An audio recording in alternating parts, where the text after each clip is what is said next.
ভারতের কাছে হারের ব্যর্থতা মেনে নিয়েছেন মোহাম্মদ রিজওয়ান, দায় চাপিয়েছেন কাঁধে। একই সঙ্গে পাকিস্তানি অধিনায়ক বলেছেন, গ্রুপের অন্য দলগুলোর দিকে তাকিয়ে থাকতে চান না।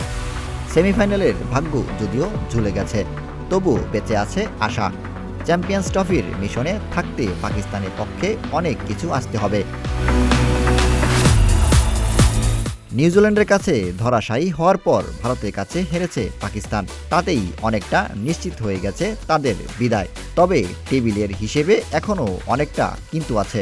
বাংলাদেশের বিপক্ষে জিততে হবে পাকিস্তানকে, পরে তাকিয়ে থাকতে হবে টেবিলের দিকে। আজ নিউজিল্যান্ডের বিপক্ষে লড়বে বাংলাদেশ। এই ম্যাচে নিউজিল্যান্ড জিতলে ছিটকে যাবে বাংলাদেশ, বিদায় হবে পাকিস্তানেরও। বাংলাদেশ যদি নিউজিল্যান্ডকে হারিয়ে দেয় তবেই টিকে থাকবে পাকিস্তানের আশা। নিজেদের শেষ ম্যাচে বাংলাদেশ বিপক্ষে জিততে হবে এবং চোখ রাখতে হবে নেট রান রেটে। তাকিয়ে থাকতে হবে ভারতের দিকেও। গ্রুপের শেষ ম্যাচে রোহিত শর্মারা যদি নিউজিল্যান্ডকে হারিয়ে দেয় তাহলেই জমে উঠবে টেবিলের হিসেব নিকেশ। সেই মুহূর্তে ভারত ছাড়া বাকি 3 দলের পয়েন্ট হবে 2 করে।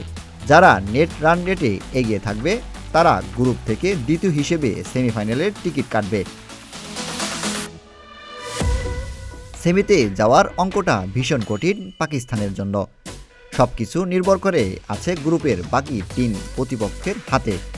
পাকিস্তানেরও জিততে হবে বাকি ম্যাচটি এবং নেট রান রেটে বাড়িয়ে তবেই ভাগ্য ফিরতে পারে রিজওয়ানদের। আশিক এলাহি, প্রতিদিনের বাংলাদেশ।